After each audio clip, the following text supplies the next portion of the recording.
everyone. We want to welcome you today to the We Are Flora Pearl Podcast. I am your host, Latasha J. Humphrey, founder of the Flora Pearl Foundation, Incorporated.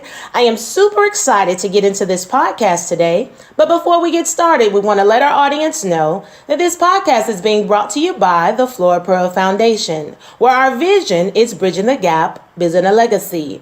Our mission is building healthy relationships and partnerships between women and girls through education, community service, networking, unification, and career planning. Our inspiration is Flora Pearl Humphrey. She was my paternal grandmother, and although she passed away in 2001 of a massive heart attack, what she taught me and my family was about faith, family, and community. And that is where I draw my inspiration from. Now, audience, I have the pleasure of introducing to you a beautiful gem who I met several years back when we worked together at the same company. She has a sweet disposition and she strives daily to be an inspiration to others. So without further ado, I present to you Kim King. Hi, Kim. How are you today? I'm doing well. How are you doing? I am excellent. And it is indeed an honor to have you with us today. And if you could go ahead and just briefly introduce yourself to our audience. Yes. Well, as you mentioned, my name is Kim King. I am a mother of a beautiful daughter, Taylor, who is 18. I'm a full-time employee, but an entrepreneur at heart. Entrepreneurship is my passion. I have a beauty brand that is just phenomenal. I have great products. Hopefully I'll get to share a little bit later, but the main thing is I'm a purpose-driven queen, really looking to really walk in the true call that God has for my life and being able to pour into individuals. So that's just the short snippet of kind of who I am. Okay. Well, that works for me. And I'll tell you what, we're going to jump right into the entrepreneurship. And and for you to even talk about your business and just the dream of doing it. And so I initially want to start with it, with your business. Well, go ahead and do this. Go ahead and give us an overview of your business. And then I'll follow up with some questions. Okay. So it's the POSH LUXURY brand. It consists of a few segments to it. So it has the hair extension side. It also has beautiful lashes, 3D mink lashes, as well as liquid lipsticks, and then we have bronzers, and then we'll be adding a makeup component, which would consist of bronzers and just anything that's tied to the skin. Because ultimately, of course, if you're wearing makeup and things like that, we want to make sure the skin underneath is taken care of. So we will partner with other companies locally that is plant-based, which will be very good for your skin. Okay. Are there any specials you have now, or just anything, just how people can reach you? I do want to absolutely. Say, yeah. No, I know I said overview, but I meant kind of get into what it is and go ahead and let people know what you're doing. Okay. So you can actually visit irockposh.com. That will have all of our products and everything listed there. On Facebook, it's POSH, the luxury brand, and on Instagram, it's irockposh. And Twitter, I think it's irockposh, but we really don't utilize Twitter. Does anyone use Twitter anymore? I'm not. I know some people do, but Okay. Well, we know who really using it, as far as the leader of the free world. But yeah. Yeah.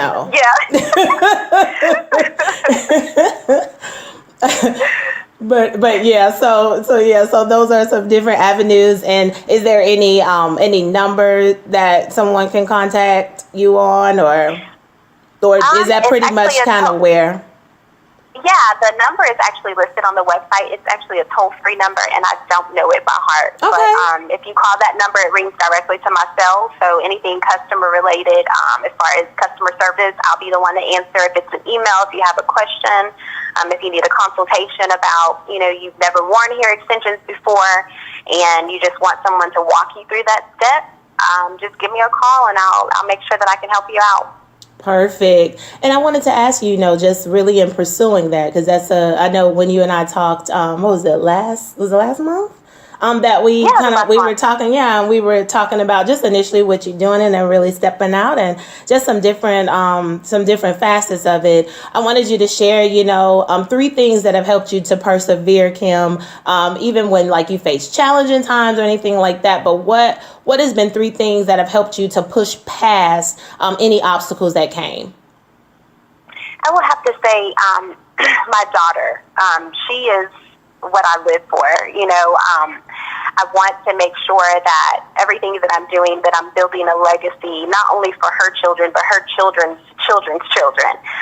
So really just being able to push through no matter what the obstacle is, because there's always going to be obstacles. It's just a matter of how you deal with them, control the controllable, and just always know that, there's always going to be light at the end of the tunnel. So some of the things that I have actually done is I'm a big proponent on making sure the things that I pour into like my mind or my environment is critical, because I think that the things that you pour into yourself, of course, will manifest. So I'm big on whether it's reading the scripture, daily devotional, anything, podcast, anything that's going to help get my vibration back up to where it needs to be. And then also having a great, friend or someone that can help pray with you.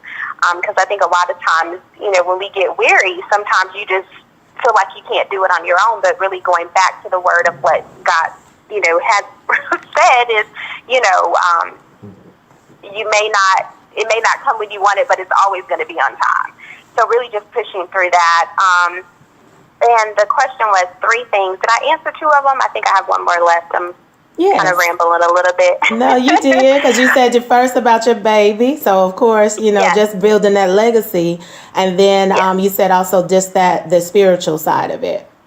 Yes, the spiritual side. And then just realizing that, me being an entrepreneur at heart and me having the gifts and the talents that I've had the opportunity, whether it's me working in the education or whether me working in the marketing side, really just knowing that the path of where God has taken me with just my business or just coming across just certain avenues, really just getting to a point to where I can pour into other individuals to be able to help them leave a legacy.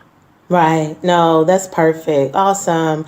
And so I wanted to ask you, like, even with that from, and just kind of to follow up with what you were saying, even pouring into others, do you do a lot of mentoring, or do you find yourself doing that? Yes, I do. A lot of times I come across individuals, whether it's at church or just, when I had a pop-up shop in Railroad Park, it was a beauty bar, and just individuals that were coming in. Of course, we would get to talking, and we would talk about God, or we would exchange numbers.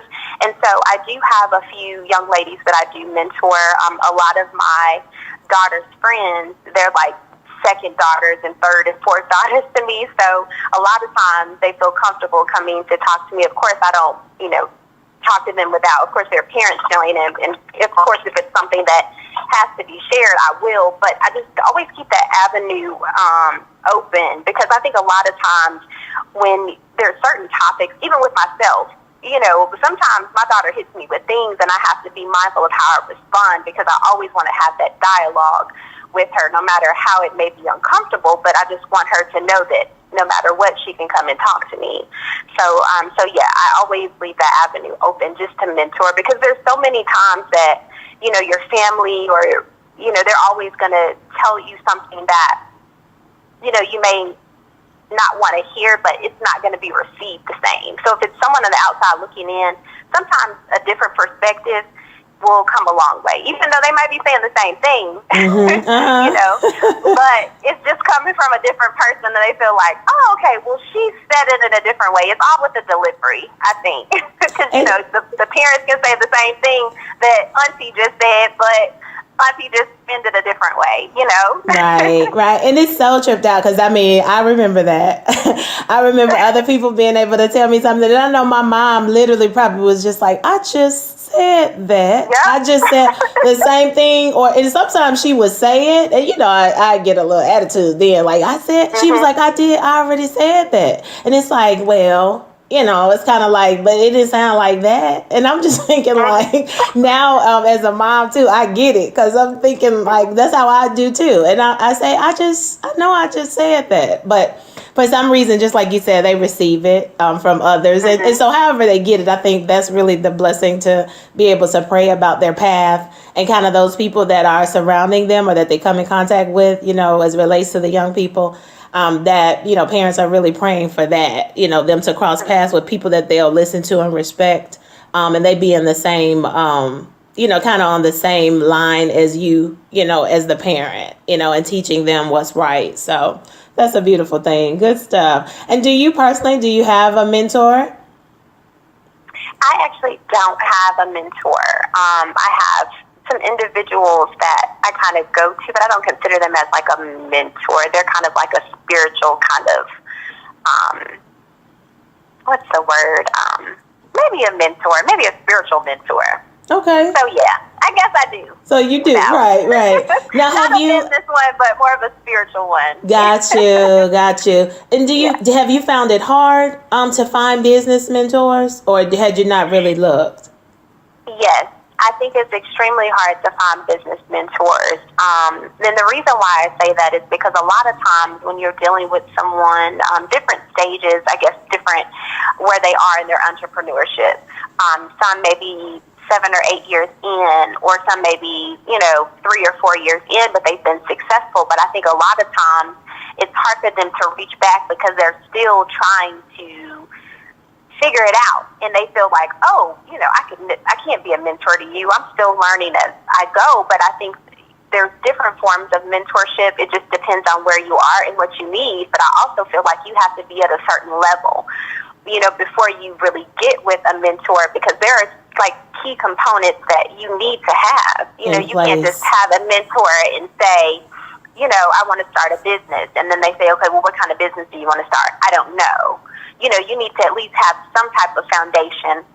It's okay if I have these 5 businesses I'm needing some help with, scaling them down. But I definitely feel like it is hard, because a lot of times when someone is successful, I have mentors that I follow on Instagram in my head, Right. No, I hear you. But that's that's a mentor though.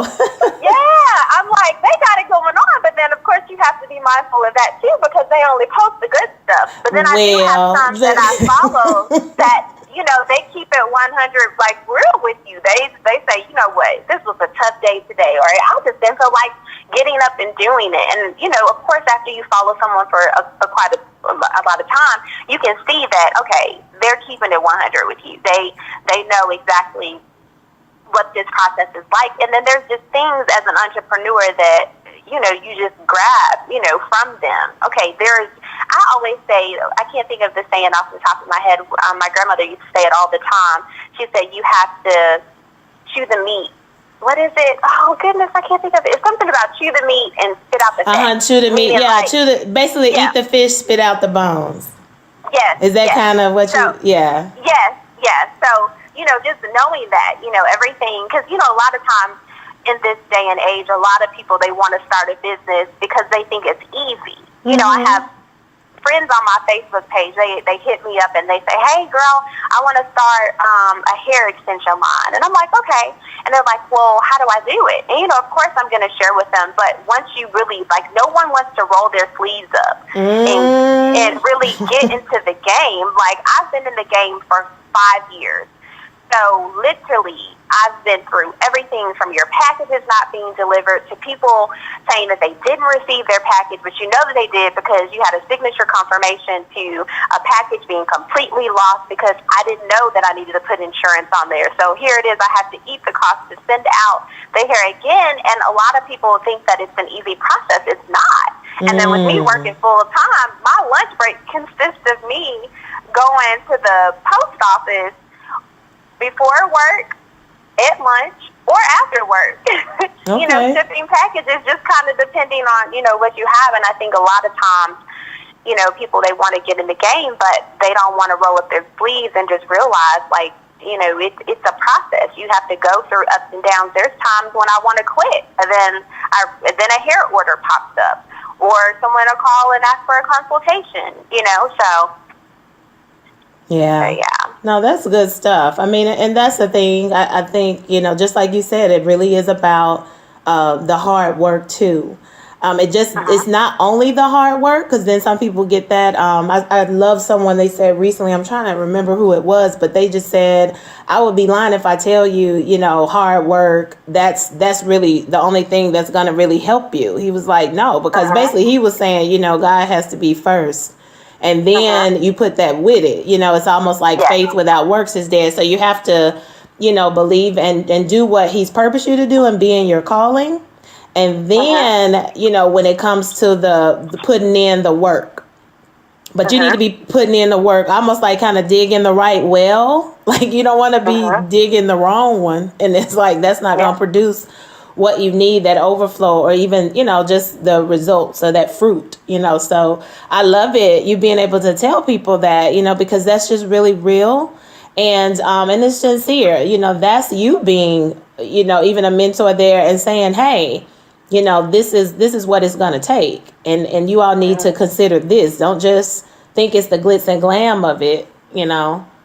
And I love when you said, too, just like what people posting, though, like you were saying, they post the good stuff. Like majority of people, you know, and I guess that's the nature of the beast online. I'm not quite sure, but it is what it is.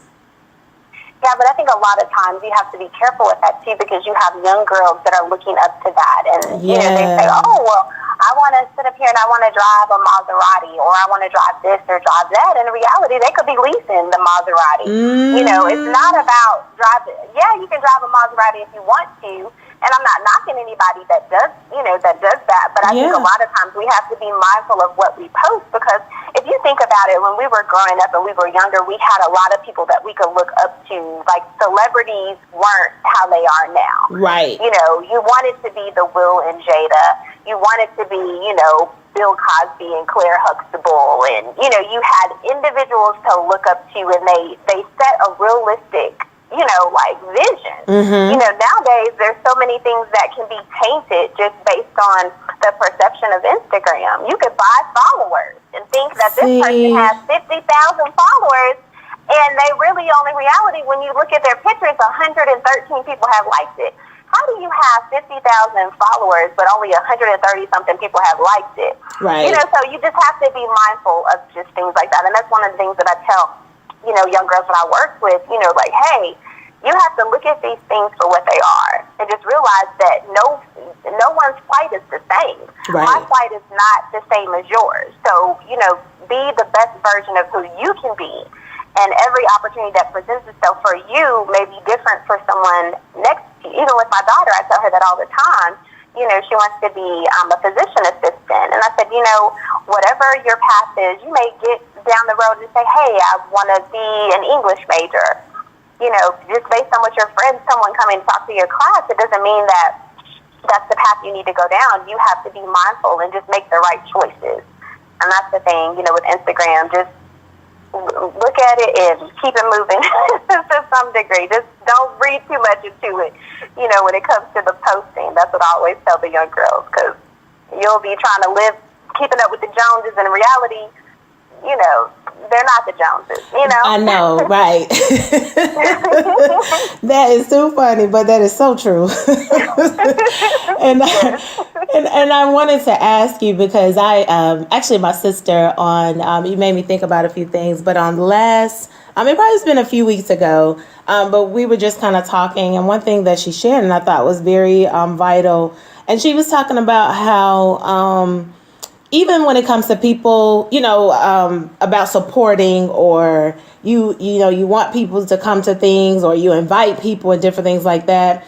Kind of what she says she shares with people who, when they come and they deal with things like that, like say you're having something and you're wanting, you know, different people to come and you're inviting people. Really, how do you fall into not what do I want to say, feeling like they're not supporting you? And so one of the things that she was saying was invite people regardless, and don't get into the tit for tat, like, well, they didn't come to this. So say if they invite you to something, then it's like, I'm not going to go to that. Like she was saying, a way for you to protect your heart and also not be resentful or bitter, anything like that. You invite people and let them choose. You know what I mean? Like sometimes people literally can't be there. And then sometimes instead of going to the negative, I think that's what she was saying, because we were just talking about negative thinking, period, like and how not to think negative. So I wanted to know, because, you know, as it relates to even women, a lot of times we have this, it's this underlying thing that we're competing with each other, that, you know, oh, this person is hating, or this person is this and this.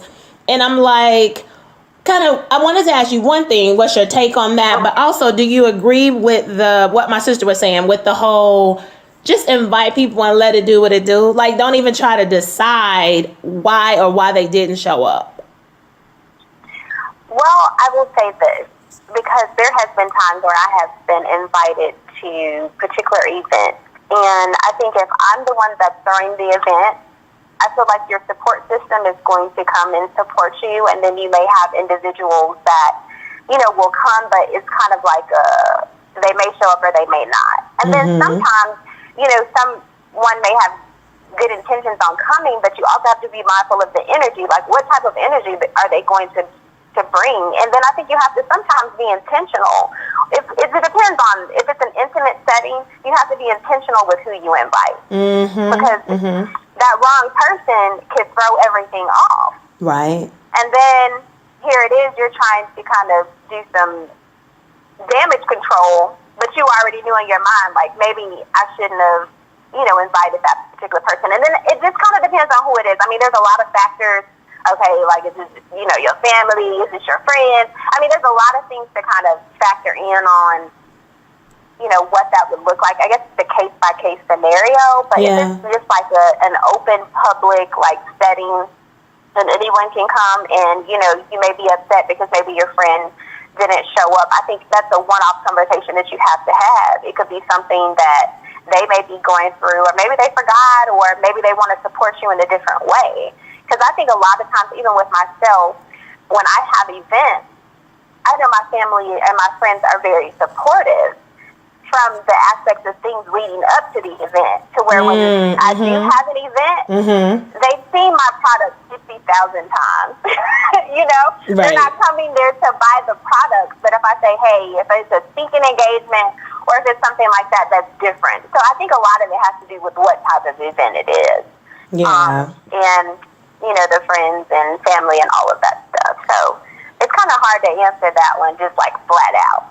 Yeah. But I get what your sister's saying, though. I mean, and I think what she was saying, because she was sharing, she just said, whether it's family or friends, like, you basically, because as it relates to support systems, or you think about people who, I just think that, there just has to be a understanding that you're going to go ahead and you're going to invite, and then if you can go to something they have, go, but don't hold it. I think, like, not hold it and feel like, oh, they didn't show up to this, then, I'm not going to support what they're doing.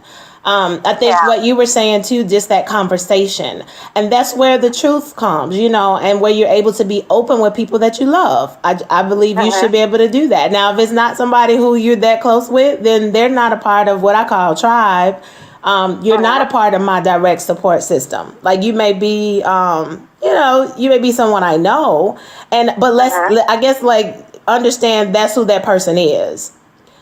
Too, because I think you can be trying to put people places where they don't belong, and not that they're not good enough for this position or whatever, but it's just that sometimes that's just not the case. So, but yeah, but and they may be better off, supporting you online.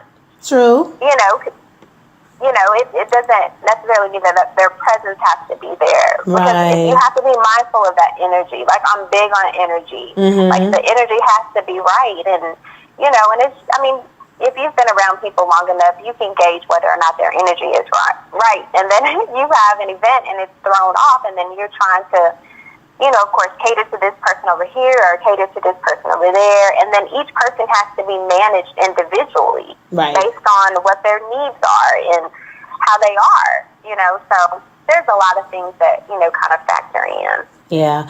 And totally right. Yeah. And I said that, in the nutshell, how I feel is whoever's supposed to be there will be there. I just believe that at the end of the day, and you just salute those people that are there, celebrate them. And I think for me, the biggest thing I learned last year was about what's most important. I believe that's the lesson that I learned, that God really showed me, to focus on what's most important, and also celebrate the people who are here.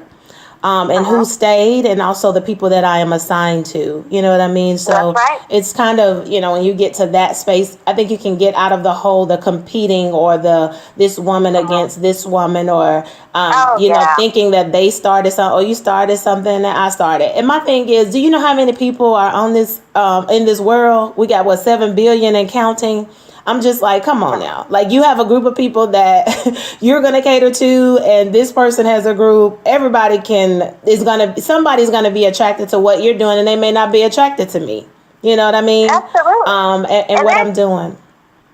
And there's a Walgreens and CVS on the same corner. See? Like, have you ever seen that? Yes. It's just a matter of where you go. Like, I like Walgreens. It's just fresh. It's just clean. Now, I like CVS every now and then if they're doing a special on their waters and stuff. Right. But that's real. Sometimes CVS clearance water, it be off the chain. Like, I'm like, what the whole thing? So, but I love Walgreens. I really do. But CVS, sometimes they can get my coins. Right. Now, see, I'm the opposite, but it is what it is. But just like you say, they right there. If I choose to go in Walgreens, it depends. I may see something and I'll go there. But it probably is a quick thing. But then CVS, I have my little card, and that's just where I go, and I get my little bucks, and they give you the money. Basically you come use it in there and stuff like that. So I totally, and that's what I'm saying. But you're right. They're right there together, and it really is preference, and it's they don't feel a issue with being right there, right there together. It's kind of like we have our clients and you have yours, and so I just think we should look at it more like that, and then also, just be at peace with who you're actually assigned to and who is supporting you, and really celebrate those people and stay focused on that. You know what I mean? Yeah. So that's beautiful. Agree. Yeah. And I know you did really share, as it relates to family. You talked about your daughter. And my grandmother, she was really big on family. That was one of the areas.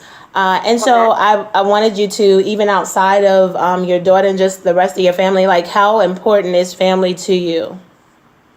It's very important, and the older that I get, the more I realize how important family is. Just from things that you go through, and just where you are in your life. I think that there are certain things that we have to be mindful of, just certain, I call it generational curses, or whatever it can be at sometimes. Yeah. And you have to take them for what they are, and realize that, sometimes you may be on assignment to break that generational curse, from your family.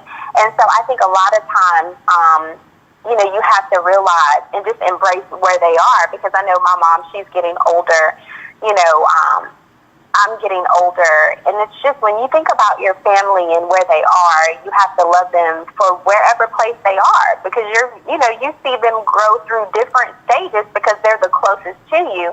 And then sometimes, it is hurtful at times when things may go on, but at the end of the day, no matter what, friends may come and go. Your family is going to be there, no matter what. You might fight one day, the next day. Girl, okay now. But if something is going on, and look, and Grandma said, look, I need y'all at the house. You're gonna come and you're gonna squash it. Yes. And it's gonna be that's what it's going to be, and that's the main thing that we always do in my family. We're not a perfect family. But my mom, I have my stepdad. Me and my real dad, we're not very close at all. But my stepdad, he has raised me from when I was 10. I always share this story because my mom started dating him, and he came over, and she was like, can you go in there and make some Kool-Aid? We got to have our Kool-Aid. So she was like, go in there and make him some Kool-Aid. And so I was like, okay. Went in there, girl, when I tell you, I put so much sugar in that Kool-Aid. So much sugar. I was like, you know what? I don't like him. I'm not making, I'm going to make this Kool-Aid. Girl, when I tell you, I said, okay, he probably had a sugar attack, okay? I put so much sugar in that Kool-Aid, but he drank it. Ooh. And I said, you know what? If he drank this Kool-Aid, then he might be good enough for my mom. Okay, wait a minute. Like you got a doggone trying to give him diabetes. Lord Jesus, right? Right. And ever since then, and we laugh about this to this day, but he has, been there for me when my real dad has not. And I think it's critical that sometimes, your family may be not necessarily your blood family. I mean, he didn't, like have a seed to help birth me. But when I get married, he will walk me down the aisle. Right. There's just certain things that, it's just, family is just, I can't even explain it. It's important, but just realize for where they are and who they are. And just realize they're not perfect. No family is perfect. You just have to take them for where they are and what they are as far as like their flight of where they are in their lives. Because each season will change. Because I'm nowhere near how I was 5 years ago. I feel like I'm night and day. Right. But my family has seen me grow, up and down. Just kind of depending on, what you have going on in your life and the seasons you go through and, all of that. So yeah. Yeah. No, that's that's real though. And it really is. It really is about, and just like you said, with family. And that was the thing, like even with my grandmother, Flora Pearl, that's kind of, I felt like she was that pillar. Like when you said, when she calls that meeting or she say, hey, we need to meet, it was just, I don't even care what we was going through. It is what it is. So I definitely respect that. And I think, each of us, for some reason, like when it comes to those grandmamas, they something serious. They just have certain ones that they just know how to do, they know how to call it, and it just, you get in line and that's just how it goes. So that's beautiful. Awesome. Well, we're gonna to move into the segment as relates to mother-daughter bonds, and of course, I am a published author, so I'm super excited. And the book is entitled "This Relationship Matters," and it's about 7 keys to building healthy mother-daughter bonds. And it really is a mother's perspective. And so I want to read a review just so our audience can hear more about it. And so this particular review reads, motherhood, particularly when mothering a daughter, can be complex. As a mother to a daughter, you are her disciplinarian, her first blueprint of womanhood, confidant, accountability partner, and more. Latasha gives mothers sound wisdom on how to steward all of these roles in a way that will lay the foundation for an authentic mother-daughter bond built on love and mutual respect. And so with that, what I want to do is the first key. I want to kind of share an excerpt with you, Kim, and then get your take on it after I've read it, and then we'll kind of follow up with some different questions. Okay. Okay. So it starts like this. This journey of loving me is evolving every day. Within recent years, I decided to intentionally take time to love myself again unapologetically. Prior to making that decision, I felt like I forgot the natural instinct of loving me because I was so consumed with pretending like everything was okay to uphold a strong image, people pleasing because I did not want to disappoint, and serving others in several ways before I served myself. I was simply existing for a long time. Then one day, my truth disrupted my journey, and I was forced to look at what I allowed to manifest in my life. And so with that, I just wanted to get your thoughts on that. Wow. So. Wait a minute. Well, I didn't share that I'm an empty nester right now. Okay. Yeah. So some of those was like punched at me a little bit. I was like, oh, okay. Only because, as far as existing for everyone else, but then being truthful of where you currently are. Yeah. And I think for myself, I'm coming into my own as a mom and just as a woman. I'm a single woman. And so I think it's very important to really just have a balance, but yet be mindful of just what you're pouring into and not losing yourself. Ideally, I think a lot of times we do lose ourselves, but how do you bounce back from that? You know, and that's just where I am right now with transitioning. You know, my daughter should be at school for it'll be a year in August. But I think everything that I did for her. Right. You know, so when she went off to school and, you know, I left her at school and I couldn't make it down to the stop sign because I'm crying and I look back and she waving and I'm like, well, wait a minute. You know, even going into Publix, you know, to get salmon and they say, how many pieces you want? I'm in tears about to cry because I'm used to getting 4 pieces and now I only need 2. Right. You know, no, that's real. So, I mean, I definitely feel like, you know, as women, we have so much that we have to balance and we have to be strong.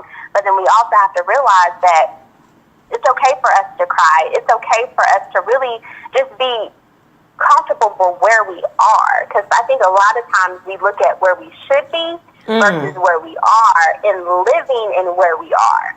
Yeah. You know, like if you know, we say, oh, I wish I was, you know, married with 3 kids. Okay, you're not married with 3 kids, but really embracing your single life.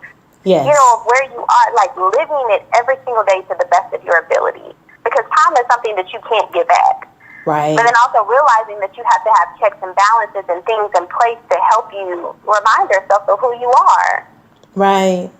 No, that's perfect, Kim. You know, and that's the thing where I really, you know, that's why I was saying I had to intentionally do it, because as a habit, you could be doing something for so long. Like I said, I felt I existed. You know, I knew like this was the responsibilities I have. You know, I have my 2 children, 17 and 14, and they'll soon in May be 15 and 18, you know, and so it's really, really understanding that. And even when they get to a place where they're saying, hey, Ma, we just want you to be happy, like live your life, you know, and you've given us, you know, what you were supposed to. And of course, I'm there and continue to be a support and really be there and not just, you know, you all go figure it out.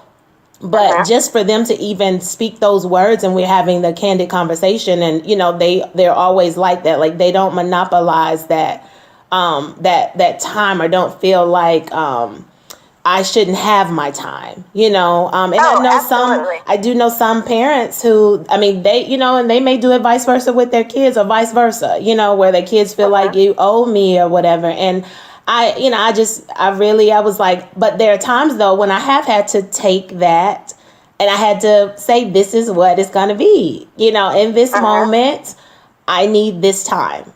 And of course, as they've gotten older, is less that they need from me as far as like hands-on versus when they were younger. So I put in that time when they were younger, but I still felt like I existed for a long time. I feel like that was the routine. You know, this is what a good mom does.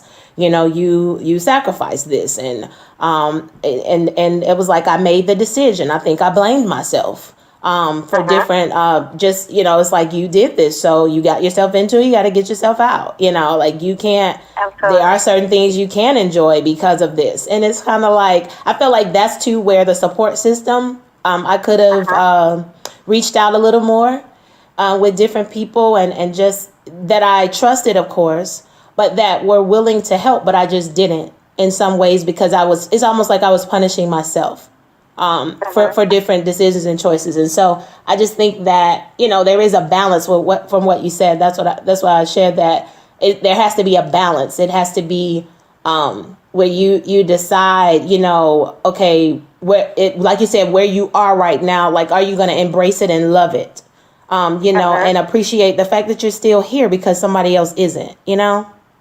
Absolutely. And I will say this too, because as I get older, and, you know, we have our support system and we want to reach out to individuals, you know, to maybe share or maybe get advice. And sometimes you have to just have someone listen to you, because in order for you to get to a place to where you take ownership of it, you have to go through it. And I think a lot of times if you know, let's say you get maybe some advice from a friend, and you start looking at it from a different perspective, and it's not your own. It's based on what they can see. So now you find yourself going through something to where it's their perspective, and you don't take ownership of it. So then it comes back again. All right, and you're in the same exact place that you were in, and then now you see it. Like, okay, I have to vent, but I'm just venting. I don't need you to fix it, right? Yeah, to Ooh, fix it. Yes. Just let me vent, because I have to own it. In order for you to own it, you have to go through it. Yes, to get to the other side of it. Yes, you have to get to the other side of it, because then you know what to do the next time. Well, actually, it won't probably be a next time, because you've taken ownership of it, so you don't have to get in that situation. We can use finances as an example. Right. If you were living paycheck to paycheck, because that's something that you grew up in a household with, or you saw individuals, around you, that's something that you did. Right. And so, you go to someone and you get advice from them, and they say, well, this is what I do with my paycheck. I break it up, and I have this check going over here and this check going over there. Okay. When you decide to have this check going over here and this check going over here, you don't even know all of the equations that's tied to it. So here it is, you've taken on that process and taken on more than what it really should have been, versus you sitting down and saying, you know what, I get Starbucks every day. And calculating, that's $3.50 times, 30. What is that, $90-something a month. This cable bill, I don't really need cable, or I don't need this, or I don't need that. And really just taking those spending habits and really taking an assessment and looking at those things and say, you know what, I want to pay off this. I want to be financially free. Right. And then really just taking ownership of that, you go into it differently. It'll be something that you have to check yourself and say, you know what, I had Starbucks 3 times this week versus the 5. And then you just cut it down. But it's something that you're doing versus somebody telling you what they did. That's good. Girl, that's good. No, I said, girl, that's good. No, because to look at it like that is perfect. Oh, my goodness. Keep going. Okay. But no, that's what I was just saying, as far as, just soliciting the advice from other people. Just sometimes you just need that person that to listen. You can go to and just listen, because you cannot get on the other side of it unless you look in the mirror and say, you know what? These bills are piling up, and it's nobody's fault but mine. That's good, Kim. And what can I do to change it? That's good. No, that's good stuff, girl. You preached right there. Look, and just, but that's real. And it really is to go through it. Sometimes it is just, like you said, with the support system, it is to, hey, and if you can, I get it. Like, even if you said, like, even with finances, if you could get help, or say you need, like, even with a babysitter, if you need it, mom to step in and like, hey, ma, I need this, or I need help with this, it's actually asking. And I was just like, sometimes I didn't ask, or it was some ill-advised. I shouldn't have been listening to to that person, or even the decision I made, like that wasn't the best one. But just like you said too, I think it's almost like even being in a relationship that is not healthy until you get tired. It's like until you get tired, until you own it, until you say, you know what, I'm done, I'm good. It has to be another way. And I think that, for me, that's what happened. Like in previous situations, it was, I just no longer want this for me. Not saying it's not good for somebody else, but for me, I want something different. And that's how things changed. Exactly what you said. And that was a great way to break it down so that people could see that and own it. That's what I hear you saying. And I think that's perfect. Yes. Oh, that's perfect. Oh, girl. Yeah, that's good. That was good. Okay. Well, we're going to move into a series of questions. And so this is a segment kind of really fun where the audience gets to know more about our guest. And so are you ready? Yes, I'm ready. All right. Well, what book most influenced you? Oh, goodness. Oh, there's been a couple of them. It just kind of depends on where I was in my life. Can I come back to this question? You can. All right. Okay. I need to think about, like, what would be just, like, the best one that... I have quite a few, but I want to, like, still think on it. Okay. All right. Well, what do you feel like are 3 qualities that got you where you are today? My ability to adapt to any situation, no matter the circumstances. In spite of how I may feel, taking the emotions out of it. That might be two. Okay, look. Okay. And realizing at the end of the day that, I have my baby depending on me, and so my choices have to be intentional. And I guess if it's work-related, just making sure that you're networking with the right people. If it's personal, then just making sure that you're making the right choices that won't hinder you later on. Okay, perfect. Well, what is the easiest career decision that you've ever made? Ooh, I would have to say, and I was young, when I worked at Dairy Queen. Okay. You're so silly. Even though I love making blizzards, but I was a sandwich girl. I'll give you two. So that was my first one. Okay. Because I realized that I was not about that life with working in the food industry. Okay. Even though I love to eat food, the other one would be when I got into the education side. That was definitely something that I loved and I enjoyed. I loved seeing students walk across the stage and just being able to finish that degree. Okay, perfect. Well, what work would you do for free? Oh my goodness. So I have a passion to work with ladies that suffer from hair loss. So I would, of course, set up a clinic and just give out free wigs to individuals that were suffering from hair loss, and really just show them that, like we all, I suffer from hair loss. That's why it's something that is very dear to my heart.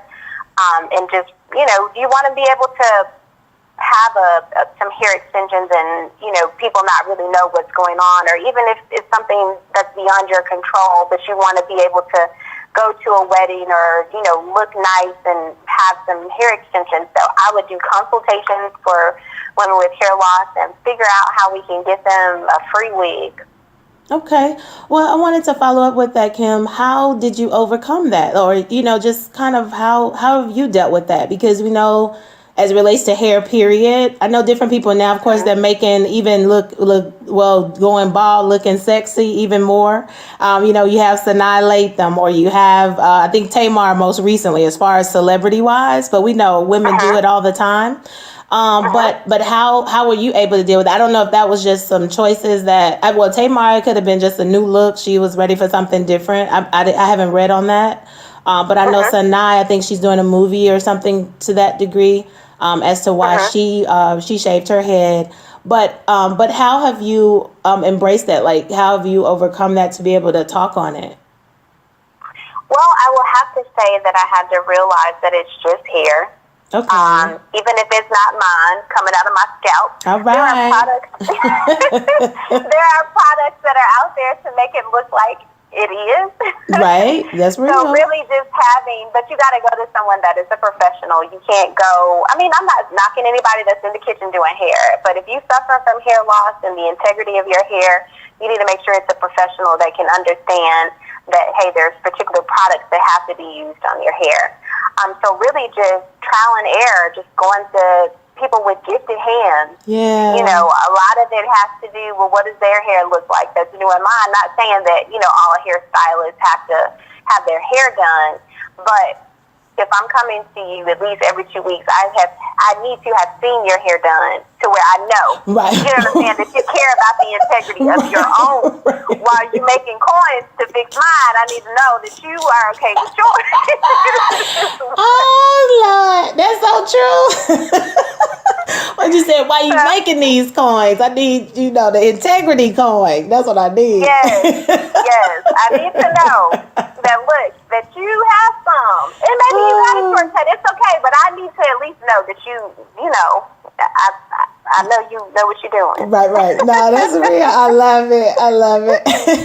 That is good. And I really, I celebrate you for being able to share, because, and just talk about it. I just know, it's not, some people are not quite there yet. And as far as being able to open up about it. And so that's really cool. I mean, I know that some people have been diagnosed with alopecia and different things like that, but I just, I say I'm with you. Now it's things out. It was different back then. I think since the beginning of that, I guess from where I would know, where people, as far as wearing any types of extensions or hair or wigs or whatever, that's always been the case, especially in the African American community. I don't even know a time when it hasn't been, even if it was the good wig, like it was a comedian said, it was the good wig, like their mom or something had the good wig and then they had the wig that they wore every day. So when she was going downtown to talk to the white folks, that's what he said. She'll put on something like, give me the good wig. And so when they came in, girl, he said, we'll know mama not here, because she had the little head on the girl. That was too funny. I said, oh my goodness. I said, the things we do in our community that's just hilarious.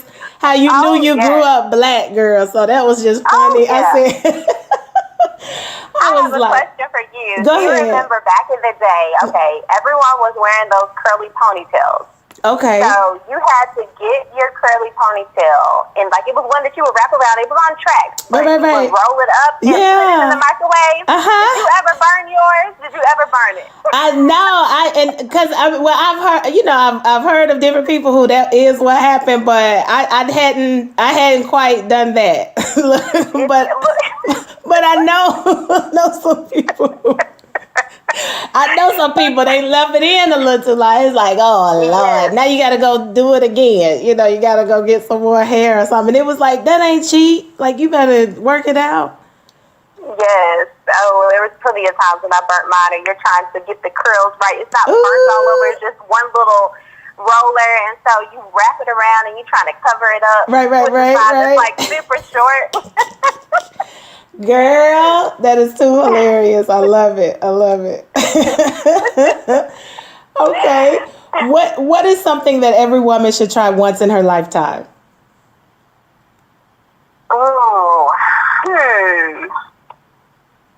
Something they should try once in their lifetime. It could be anything. You have some good questions. Look.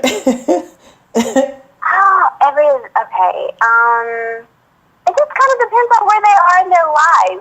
Just say it. Like where you are right now, what would you say that every woman should try? I would have to say embracing their me time. I like. Okay. That works. Only because I think so many times as women, we want to have our girlfriends there, or we want to have someone there with us. But recently, I've been embracing me going to dinner by myself, me going to a movie by myself, me just really spending time with myself. Yeah.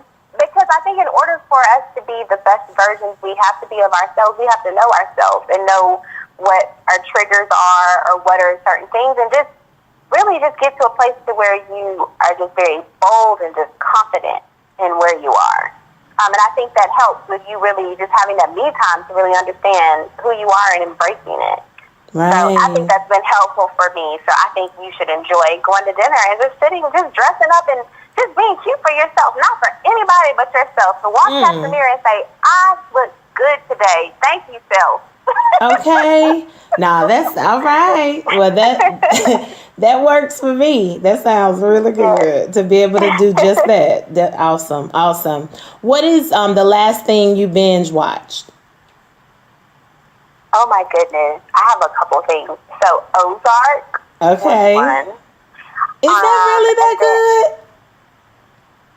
Yes. Is it? Okay. See, I've seen a couple people talk about it, so I don't want any spoiler alerts. I'm gonna get to it, but I just hadn't yet. So okay. Yes. And then Bates Motel. Okay. And I want to watch this. I think it's Roxanne. I have not binge watched that yet, but that's probably on my to-do list. Roxanne. Yes. Okay, yes, ma'am. You need to, I saw that. You enjoy it. Yes, and then what was the other one? They spelled Narcos. Now, what is it? Narcos. No, okay. You said Narcos? Narcos. Narcos. Narcos. Oh, I'm a little country. Narcos. Narcos. Okay.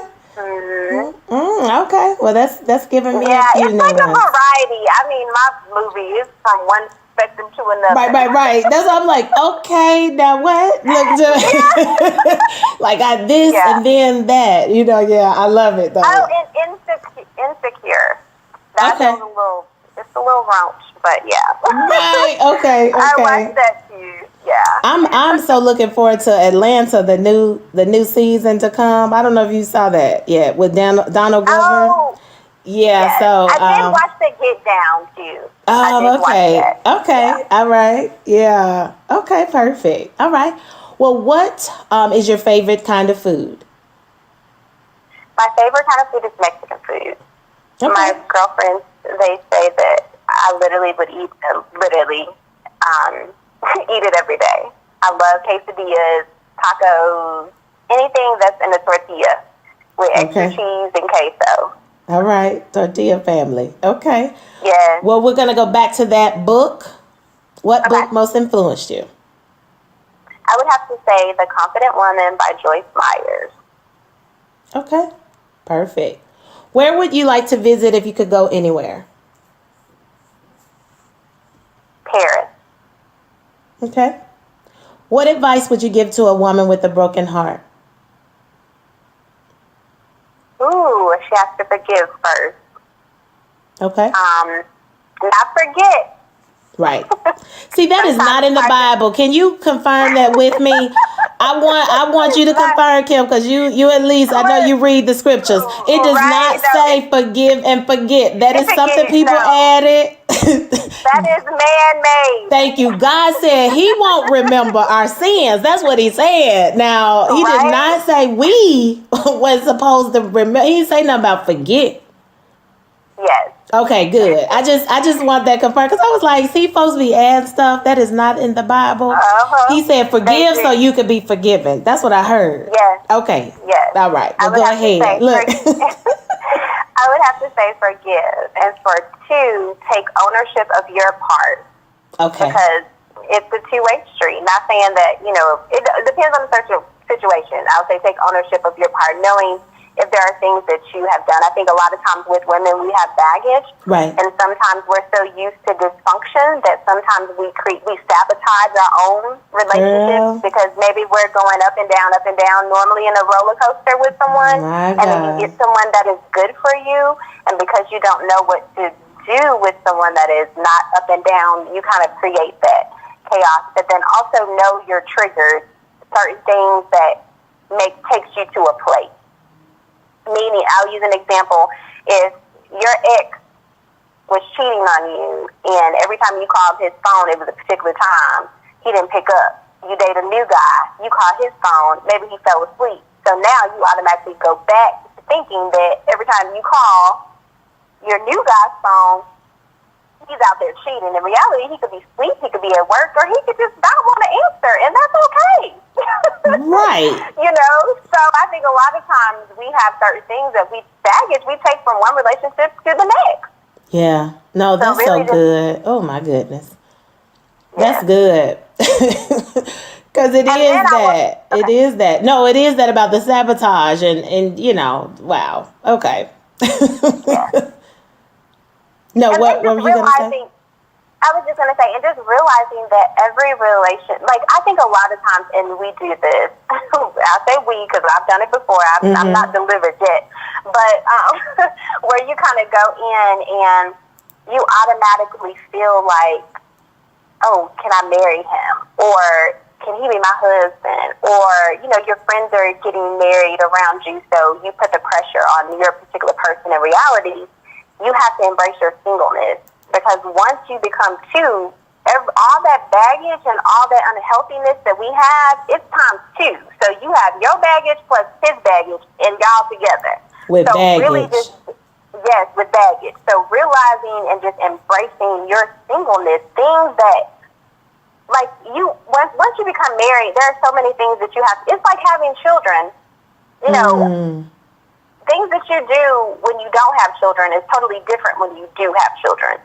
So it's like embrace that singleness, but also realize that if this wasn't the right one, and I think we pick based on where we are in our seasons. Like if I look at some of the people that I dated, Lord forbid, they probably gonna know who they are if they listen to this podcast. But oh well, you know, I look at this over, right? Yeah, I'm like, what was I thinking? Like I look at them now, and I'm like, just tag, you know, if I just so happen to see them in a Walmart or something like that. I'm like, what was I thinking? Like, he's not someone that I should have even considered. But I think a lot of it, you just have that loneliness sometimes, and you just don't always pick right. So just really, the main thing, I said all of that, it went all around the Bayberry Bushing. But I'm back to the question you said as far as a broken heart. Just really forgiving and just realizing that, you know, what is for you is for you. God has a plan.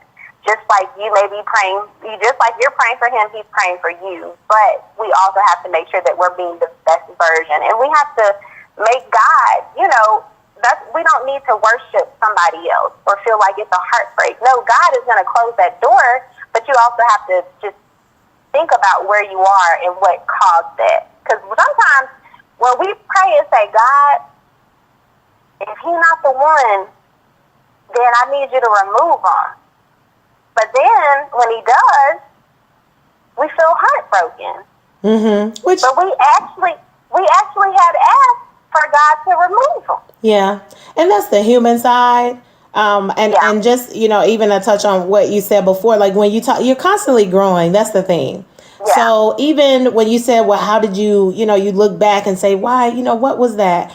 And it's because at that time, that was what you attracted. You know what I mean? Like it's something a lot of times, and like you said, we have to look and own our stuff. And that's been the most therapeutic for me with different things. I'm not just specifically blaming someone else for everything. I do know that we all have a part to play. But I was like, in that moment in my life, whatever I felt like I was either missing or they were filling a void for me, that's what occurred, you know. And then as you grow, you know, I know every 7 years your body, it changes anyway, you know, physically. So just think about the mental, emotional parts that change as well. Some things may be consistent, but there's so many, you know, just pieces to the puzzle, and just you're complex, you know. I mean, just as a person, you know, we're these beings that only God truly knows, you know, you know, about us and how we change, how we move, how we operate. Really, I mean, they can study it, but it doesn't, you know, do it justice. So nonetheless, like at that time, and it's like you have to even forgive yourself for what you did allow, you know, because then like so many years later, you look back and say, what did I, you know, some things you are like, thank you, Lord, you know, for the delivering. But then some, I have to say, I looked and said, I wonder what could have happened, you know, and I didn't try to live in regret about it. But I did think, you know, what if we had an opportunity to grow? You know, what if it was allowed? What could we have been today? And so it's like certain characteristics. I just think about certain things that I do like, you know, in certain guys that I know and that I even were dated, or we just were friends, or whatever the case may be. It was a reason why we shared that space. So I just, you know, I really learned, I lived to grow from it and learn. But really do, so it's like you said too, now there are some situations you don't forget, and you're like, you know what, whatever that was that I was going through at that time, it's kind of like, thank you. You're like, thank you for deliverance. Thank you for healing. I don't want to go back there. Like whatever that was, I don't want to do that again. So thank you for getting to this side of it. So absolutely, I love it. That's perfect. Well, thank you, you know, for sharing that. And so I want to go ahead and segue into the community service part. And I wanted you to share with our audience different ways that you're giving back. Well, I haven't done a lot this year, but in the past I have given back, whether it's a certain proceeds of my lipstick, I would donate it locally to a particular charity. I've literally have given wigs away or partnered with different proms, like individuals that couldn't afford to get their hair done. I've worked with local makeup artists or hairdressers and basically, cosmetologists, and had them do their hair, and I've donated that kind of way.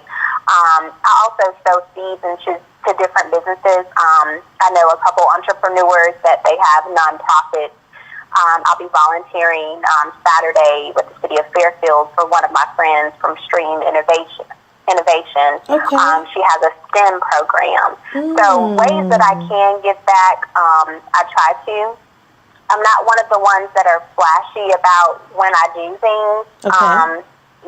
I just feel like, if I'm going to do it, I pay it forward in the store. I have different ways that I give back. If somebody's behind me and they have some items, I'll say, hey, I'll get your items for you. If I'm in Chick-fil-A or Starbucks, there's just different ways I try to pay it forward. If I hear, a coworker, they're coughing and I have a pack of cough drops, or, I just always find myself just putting, planting seeds just different places. But as far as the community side of it, that's one of the things that I will be doing more of Q4, especially around the holidays. I've given for, Christmas presents, adopt a tree, just different things like that. It's been a little bit of everything and all over, to be honest. Yeah. Not one set event or a particular organization. I do want to pinpoint a few that we, of course, would donate to on an ongoing basis. Right. But I feel that, there's so many out there, it's hard to keep up with them. And then you need to make sure that what you're giving to is, they're making a difference. Sometimes, you see people start up these or you don't even know if they're really a nonprofit. See, they may say they are. But if you look up and see, kind of what's that stamp, and it really matters to go that extra mile. I know that some people, they just, they do it. And, just even for us with Flora Pearl, that was key going in, that we would do whatever it took to get to that level. And so we work towards that, and it really does make a difference. It's not just about people being able to donate and write it off. What it does, it says the same thing as someone who, whether they get their high school diploma or you get your college degree, it says that I went a little further. I did take that into consideration, and I took the extra steps to become certified or official or whatever. It could be the certificate, so I agree with you on that. I think sometimes people they may not, or they don't take it as serious, or they just think it's a quick fix, or it's good to say, oh, I got this nonprofit. And I'm like, a guy friend of mine, I told him he owns one. Well, he also runs one as well. He founded one. And I said, we need to do a real workshop, as it relates to, like, I'm talking about the real side of it. Like when, everything's not going the way that you think. You started this up and you thought like, hey, this is all I need to do, because you thought it was the glam. And almost like what you were saying earlier. And you're just kind of like, what do you do when it's not going the way? I'm talking about your business plan is set. You got your budget. You put out the letters, but you're not just getting what you desire back as of yet. How do you persevere? Like, and will you? Because there's some who started out at the same time and they may not be here anymore. They may have started with you, is what I'm saying. Yeah, so absolutely. That's awesome. And I have a friend, because I told him, because at first I was like, I wanted to do a nonprofit. And he said, there's enough organizations out here that have went through the process, because it is a strenuous process. It is. He said, find those organizations, vet them and figure out exactly, if they're complementing what you're wanting to do. Absolutely. I think a lot of times we get so wrapped up in wanting to give back, and you think, starting a nonprofit is going to give back. Well, like you said, there's going to be hurdles, there's going to be obstacles, so find something that's already established and give back, whether it's Girls Inc., whether it's, Big Brother, Big Sister, or something.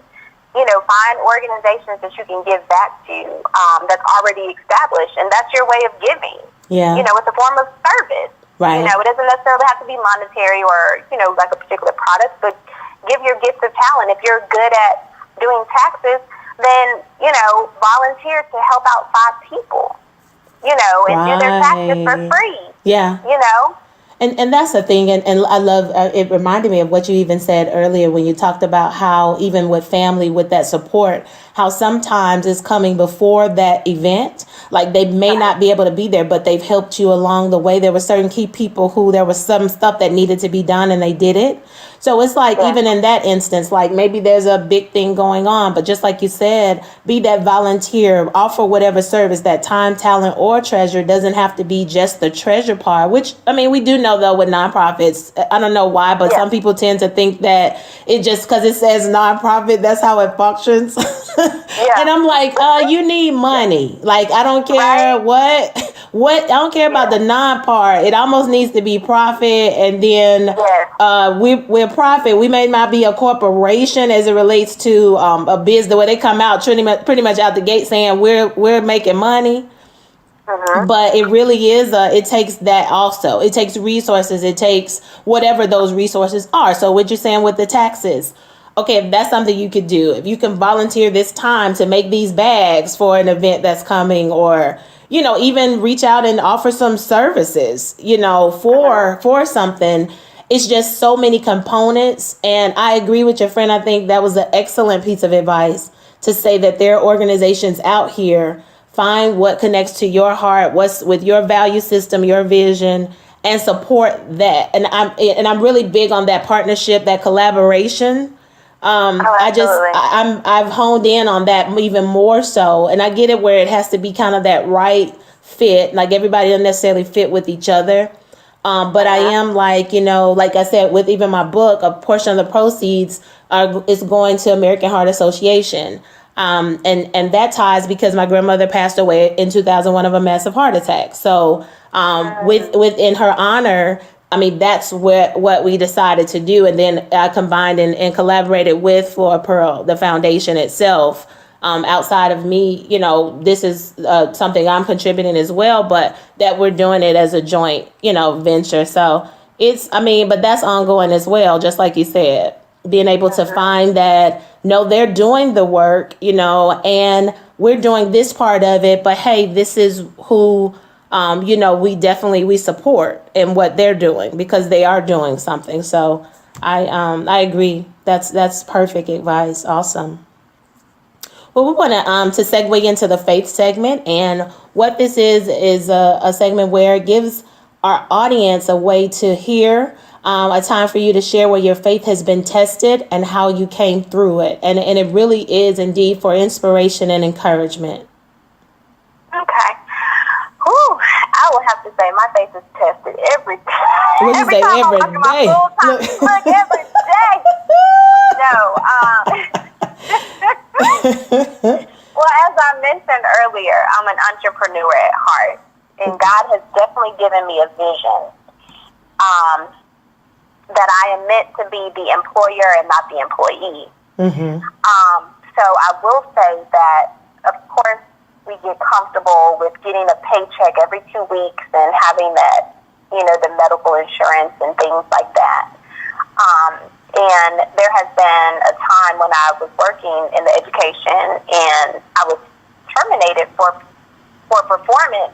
In reality, I should have never been terminated for performance because everyone was not performing because of the Department of Education coming down with all of these different mandates and things like that. And so at that particular time, I had given this organization so many years of my life, and I did have a business on the side.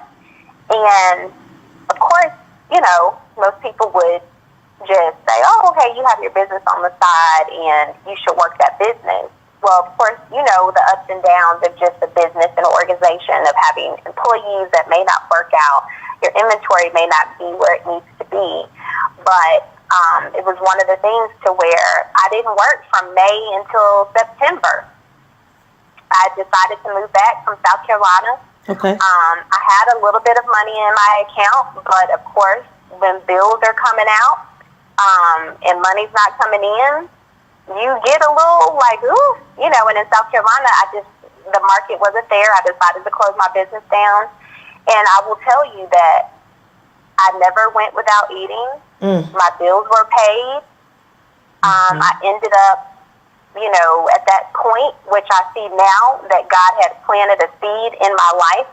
I didn't move on it. And I was reminded when I took an entrepreneur class, and I sat next to a lady, her name was Kim, and she actually was starting the business of the vision that God had gave to me.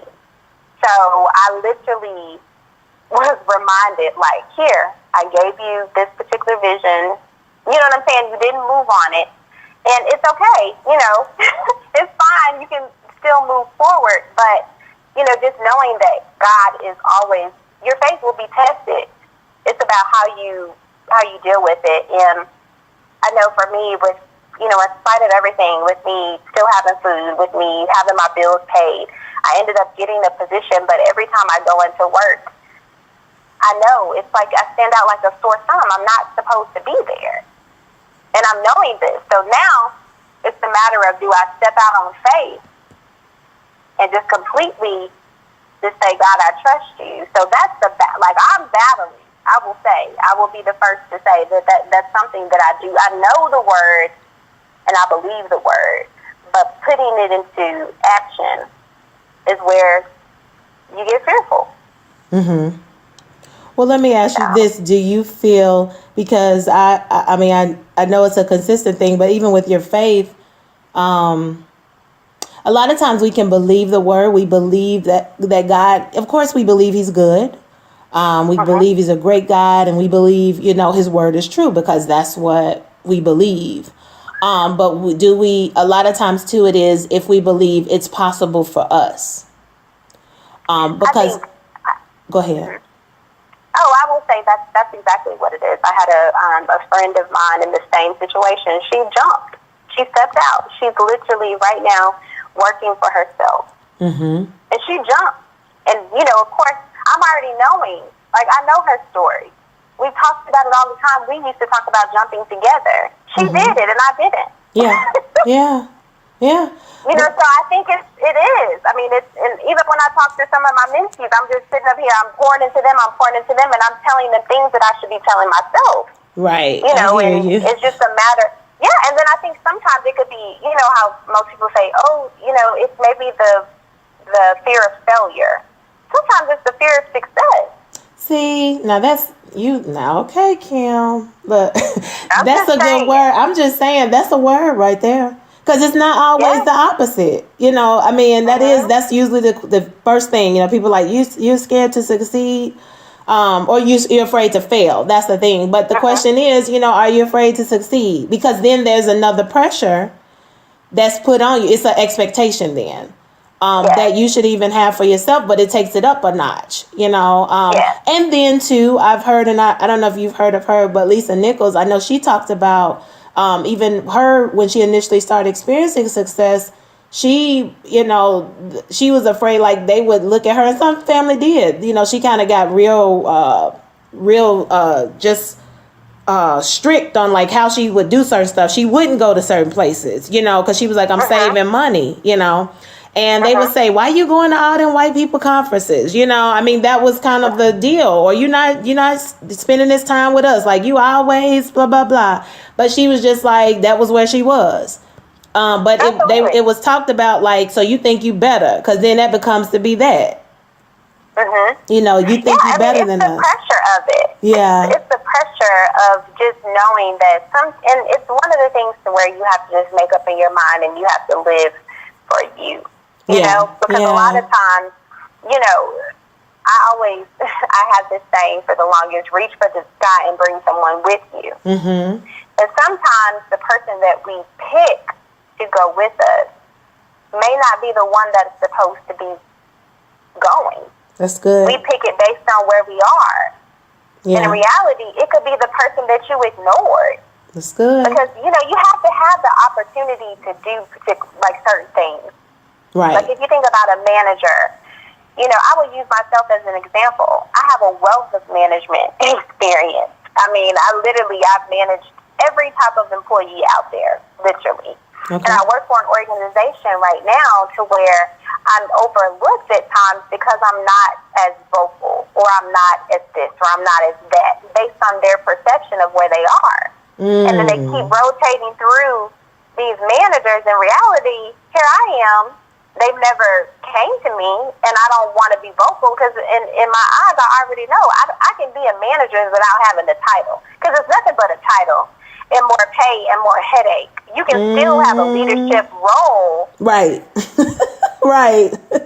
Like, take be a that leader one in your office right. without all of that. You know, I still will help you, but right. I don't want to take on that title. Yeah. You know, so I think a lot of times, you know, a lot of people may be overlooked. It's probably the one that maybe you wouldn't have given a chance based on, you know, maybe they didn't, you know, you interviewed them to work for your company and they didn't work out.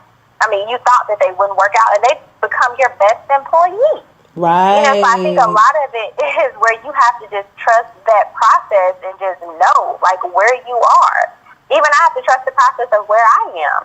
You know, my daughter, when she came home this past week, you know, she literally was saying, Mom, you know, because of course she was here and I wanted to spend time with her and I didn't take off. And she was like, Mom, you get more excited when you talk about your business than you do, like, going to work. She was like, I'm at school now. She was like, if you're going to do it, just do it now. See? I'm not even here. That's my own daughter. Right. Now won't he use whoever? Girl, I'm saying, and it'd be the babes. It do be the babes. Like, they the main ones, like, get it together. Because they even see the excitement, like you said, the energy. Like, she sees it. She can see it through the phone. And I know you like, what? But no, it's like, I feel it. Wow. Yes.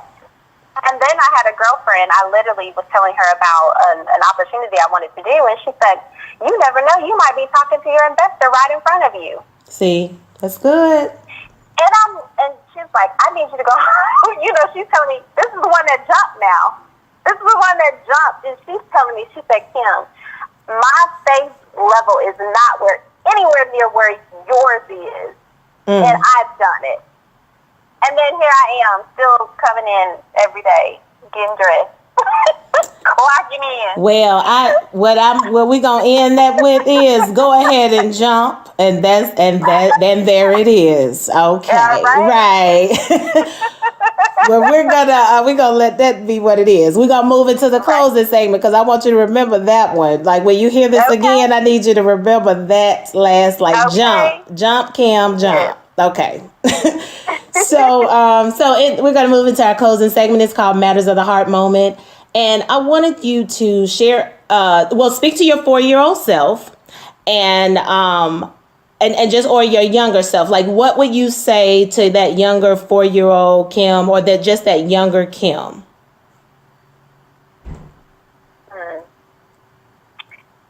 You have some good questions. Goodness gracious. Okay, so I would say to myself to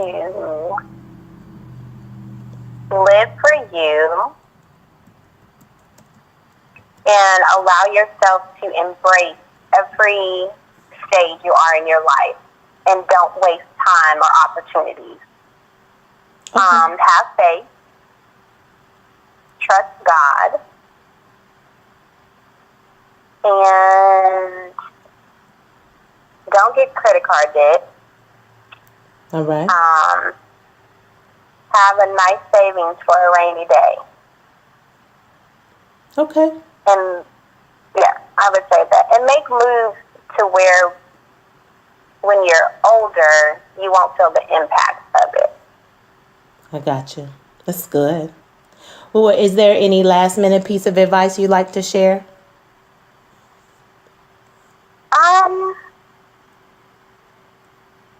I would just say to just anyone, you know, really, as I mentioned before, I can just reiterate just where you are in your life, just embracing it and realizing that God has a plan, and it may not seem like you're where you're supposed to be, but you're exactly where you're supposed to be, because if you weren't, you would not be.